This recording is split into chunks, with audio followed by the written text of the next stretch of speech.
बिस्मिल्लाहिर्रहमानिर्रहीम। अस्सलाम वालेकुम नाज़रीन, मैं हूं जमशेद अंसारी। नाज़रीन, आज की इस वीडियो में हम दो मौज़ूआत का अहाता करने की कोशिश करेंगे। पहला मौजू तो ये कि अपोजिशन तमाम हथकंडों और तमाम हरबों में नाकामी के बाद बाकायदा ब्लैक मेलिंग पे उतर आई है। बल्कि अगर मैं यूँ कहूँ कि अपोजिशन ने, ख़ासकर नून लीग और पीपल्स पार्टी ने बाकायदा रियासत को, स्टेट को और स्टेट के इंस्टीट्यूशंस को, इदारों को थ्रेट करना शुरू कर दिया है, ब्लैकमेल करना शुरू कर दिया है। और उन्होंने ये धमकी दी है कि हम फेटफ कवानीन के हवाले से और उनके ख़िलाफ़ बैनुल अक़वामी बरादरी से रुजू करेंगे, आलमी इदारों से रुजू करेंगे और पाकिस्तानी हुकूमत की जवाब तलबी करेंगे। और दूसरा ये कि मौलाना फजल रहमान साहब ने हस्बे साबिक और हस्बे आदत एक बार फिर रियासती इदारों पे हर्जा सराई की है और इल्ज़ाम लगाया है। चुनांचे पहले मौजू पे आगे बढ़ने से पहले नाज़रीन, मैं एक क्लिप आप लोगों की खिदमत में पेश करता हूं और साथ एक दूसरा मुख्तसर क्लिप भी पेश करूंगा और उसके बाद उन दोनों क्लिप्स में हम बाहम तदबीक कायम करने की कोशिश करेंगे और उन दोनों पॉइंट्स को कनेक्ट करेंगे। तो पहले नाज़रीन, आप ये क्लिप सुन लीजिएगा कि एहसन इकबाल और बिलावल भुट्टो जरदारी जो है, बिलावल जरदारी कहें या बिलावल भुट्टो कहें, वो क्या कह रहे हैं। ये हुकूमत अगर समझती है कि हमें फातिफ का नाम लेके चोर दरवाजे से अपने मिनिस्टर्स को, अपने ब्यूरोक्रेट्स को, अपने हुकूमत को आमिराना ताकत दे सकती है, तो जब तक पाकिस्तान पीपल्स पार्टी नेशनल असेंबली और सेनेट के हिस्से है, जब तक हम सियासी जमात है, हम पाकिस्तान के अवाम को, पूरी दुनिया को आपके इस कोशिश के बारे में इन्फॉर्म करेंगे। तो दुनिया को इन्फॉर्म करेंगे। ऐसे इकबाल साहब को भी सुनवा दे, वो भी कुछ ऐसी जबान बोल रहे हैं। हमने हुकूमत की चोरी पकड़ी है जो ये फेटफ के नाम पे कर रहे थे, हम इन्हें छोड़ेंगे नहीं। हम इनकी इस चोरी को बैनुल-अक़वामी बरादरी के सामने पेश करेंगे। हम पूछेंगे जाके अमेरिका से, हम पूछेंगे यूरोपियन यूनियन के ममालिक से जो बुनियादी हकूक का नाम लेते हैं, क्या आपने हुकूमत को ऐसा काला कानून बनाने कोई तजवीज दी थी? और अगर नहीं दी तो आप हुकूमत से ये सवाल जरूर पूछें कि आपका नाम लेकर ये पाकिस्तान के 22 करोड़ अवाम को अंधेरों में काले कानून की रस्सी पकड़ने का मंसूबा क्यों बना रही थी? इस चोरी के पकड़े जाने के ऊपर हुकूमत को तकलीफ है। नाज़रीन, ये एहसन इकबाल और बिलावल जरदारी साहब बाकायदा प्रेस कॉन्फ्रेंस करके, मीडिया टॉक करके पूरी कौम के सामने रियासती इदारों को थ्रेट कर रहे हैं, ब्लैकमेल कर रहे हैं कि आपने जो फेटफ के हवाले से कवानीन साजी की है, हम अमेरिका से पूछेंगे, हम बैनुल-अक़वामी बरादरी से पूछेंगे, बैनुल-अक़वामी बरादरी के नोटिस में लाएंगे। और यानी अब इस पे आगे बढ़ें तो ये बात आप नाज़रीन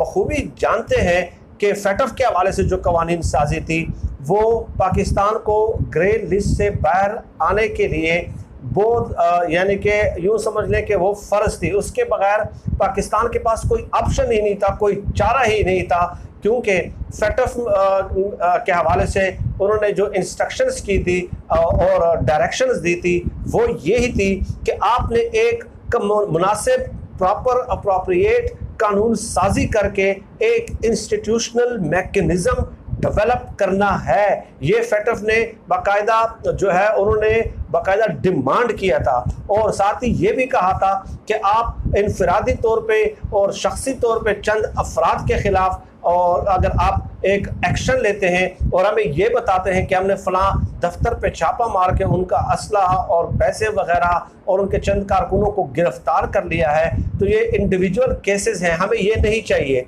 हमें आप एक प्रोसीजर और एक मैकेनिज़्म डेवलप करके कानून साजी के तनाजुर में वो हमारे सामने एक पूरा स्केच और लाया अमल पेश करें, कानून भी हो और उस कानून के मातहत जो है उसके तहत एक इंस्टीट्यूशनल मैकेनिज़्म आपने बताना है। तो ये तो पाकिस्तान के लिए ज़रूरी था और हर सूरत उन्होंने करना था, वरना पाकिस्तान के ब्लैक लिस्ट में जाने के बहुत ज़्यादा खदशात मौजूद थे। तो अब जो इन्होंने कहा एहसन इकबाल साहब और बिलावल भुट्टो ने, नाज़रीन मैं आपकी तवज्जो चाहता हूँ कि आप गूगल पे जाके या यूट्यूब पे जाके सितंबर 27, 2017 को ख्वाजा आसिफ साहब ने एक गैर मुल्की इदारे को इंटरव्यू दिया था, और उस वक्त दिया था जब उनकी हुकूमत थी और वो फॉरेन मिनिस्टर थे ख्वाजा आसिफ साहब, और उस वक्त कहते हैं कि हाफिज सईद और हुसैन हक्कानी लाइबिलिटीज़ हैं, पाकिस्तान पे लाइबिलिटीज़ हैं, और हमें वक्त दें ताकि हम उनके खिलाफ इन लाइबिलिटीज़ को ख़त्म कर सकें। ये बाकायदा उन्होंने तस्लीम किया था। 27 सितंबर 2017 को ये क्लिप आप खुद सुन सकते हैं। और इसके अलावा मई 2018 में नवाज शरीफ साहब जब एहतसाब अदालत पेश होते हैं, उस वक्त वो ये कहते हैं, मीडिया के सामने वो ये कहते हैं, तस्लीम करते हैं कि मुंबई हमलावर पाकिस्तान की सरजमीन से गए थे और इसकी बाकायदा तहकीकात होनी चाहिए। ये दोनों बयानात आप जब यूट्यूब पे जाएंगे तो आप देख लीजिएगा कि भारतीय मीडिया और इंटरनेशनल कम्युनिटी उसके ऊपर कैसे रिएक्ट करती है और कैसे ब्रेकिंग की सूरत में वो चलाती है, और बाकायदा पाकिस्तान के खिलाफ गोया एक बतौर हुज्जत और बतौर दलील पेश करने की कोशिश करती है। तो ये अटेम्प्ट इन लोगों ने पहले भी की है। नवाज शरीफ साहब का भी मुंबई हमले के हवाले से बयान और ख्वाजा आसिफ साहब का भी बयान, दोनों की डेट्स मैंने आपको बता दी, आप दोनों जाके चेक कर सकते हैं। अब ऐसे हालात में क्या इमरान खान साहब ने अगर तो अपनी ज़ात के लिए कानून साजी की हो और ये कहा हो कि चूंकि मेरे कारखाने हैं, मेरी इंडस्ट्रीज़ हैं, तो जो है ना इसलिए उनके FBI वगैरह या दूसरे जो पाकिस्तान के रियासती इदारे हैं वो उनसे पूछ गुछ नहीं कर सकती, तफ्तीश इन्वेस्टिगेशन नहीं कर सकती कि मैंने ये इदारे कहाँ से बनाए, ये मिल्स वगैरह कहाँ से बनाई। अगर इस तरह की कोई कानून साजी इमरान खान साहब ने की तो फिर तो मैं सबसे पहले उनकी मुखालफत में सामने आऊँगा। या इमरान खान साहब ने अगर इस तरह की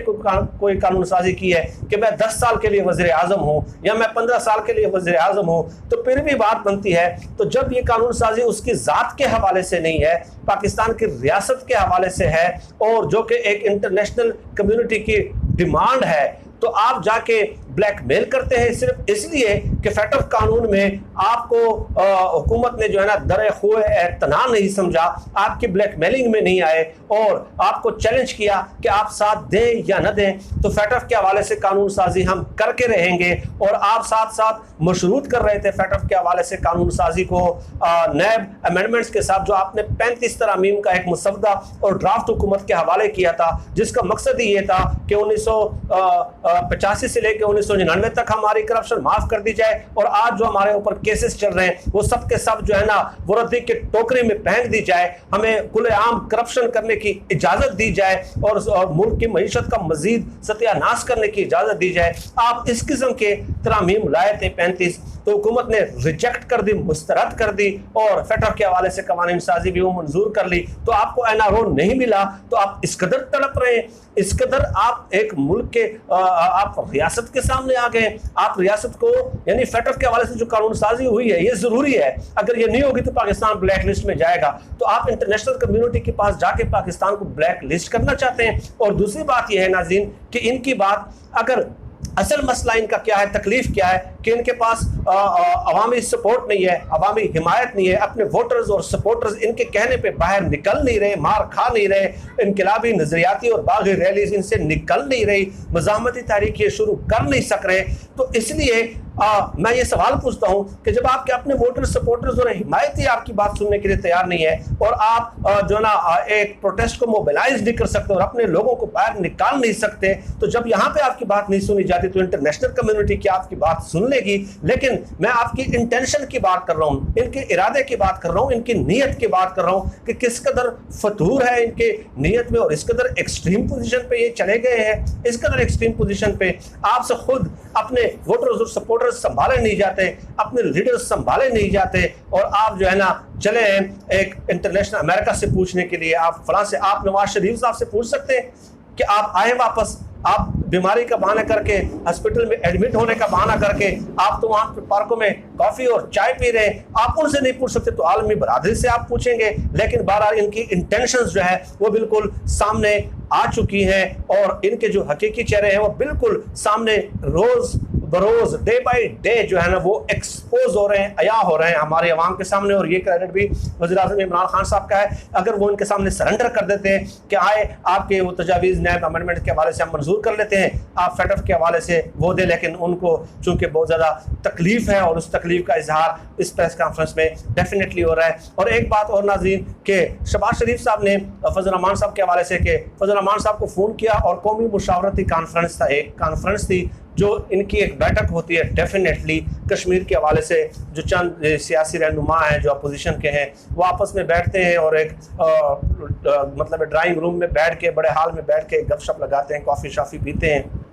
तो फजल रहमान साहब को शहबाज शरीफ साहब ने कहा कि आप आएँ और उस कौमी मुशावरती कॉन्फ्रेंस में शामिल हो जाएं, कश्मीर के हवाले से हैं कोई गपशप लगा लेते हैं। तो फजल रहमान ने कहा कि हुकूमती और रियासती इदारों ने कश्मीर का सौदा कर लिया है, कश्मीर को बेच दिया है, कश्मीरियों के साथ गद्दारी कर दी है, इसलिए अब ये ड्रामाबाजी है, ये दिखावा है, लोगों को बेवकूफ़ बनाना है, इसलिए मैं इस कौमी मुशावरती कॉन्फ्रेंस में शामिल नहीं होंगे। तो ये रियासती इदारों पर अपने इल्ज़ामात का एक बार फिर मौलाना फजल रहमान साहब ने इयादा किया है कि रियासती इदारों ने, यानी कि वो हुकूमत को भी और दूसरे इदारों को भी कह रहे हैं कि आप लोगों ने कश्मीर बेच दिया है और मैं जो है ना इस मुशावरती कॉन्फ्रेंस में शामिल नहीं होऊंगा।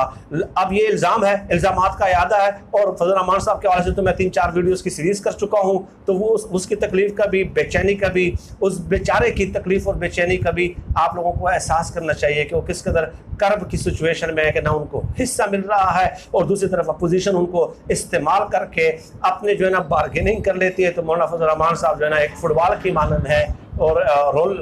वो कहते हैं ना कि rolling stone gathers no weight या नो मास, इस तरह कोई इंग्लिश का वो मुहावरा है। तो खैर नाज़रीन, एक बात आखिरी कि मौलाना फजल रहमान साहब के इस बयान से ज़ाहिर होता है कि मैं कौमी मुशावरती कॉन्फ्रेंस जो कश्मीर के हवाले से वो ज़ाहिर नहीं होता। तो उन्होंने साबित कर दिया है कि भाई क्या फ़ायदा जब मेरे पास कश्मीर कमेटी की चेयरमैनशिप नहीं है, जब सरकारी गाड़ियाँ नहीं है, प्रोटोकॉल नहीं है, सायरन बजाती हुई जो है ना प्रोटोकॉल, फौज ज़फ़र मौज जो है ना वज़रा की और PS की और PROs की जब वो ना हो, और इसके अलावा कश्मीर कमेटी के नाम पे करोड़ों अरबों के फंड्स ना हो, गैर मुल्की दौरे ना हो, गैर मुल्की रेस्टोरेंट्स में क़याम व ताम ना हो, लस्सियाँ ना हो, हलवे ना हो, तो ऐसे कौमी मुशावरती कॉन्फ्रेंस बराए कश्मीर में शिरकत का कोई मज़ा नहीं आएगा। मौलाना फजल रहमान साहब ने अंदर ही अंदर यही सोचा होगा और यकीनन 100% यही सोचा होगा। तो नाज़रीन, इस किस्म के मौज़ूआत पे मज़ीद आपसे बात होती रहेगी। आप सब लोग अपना बहुत बहुत ख्याल रखिएगा, मुझे अपनी दुआओं में ख़ुसूसी तौर पर याद रखिएगा। अल्लाह सब कामी व नासिर हो।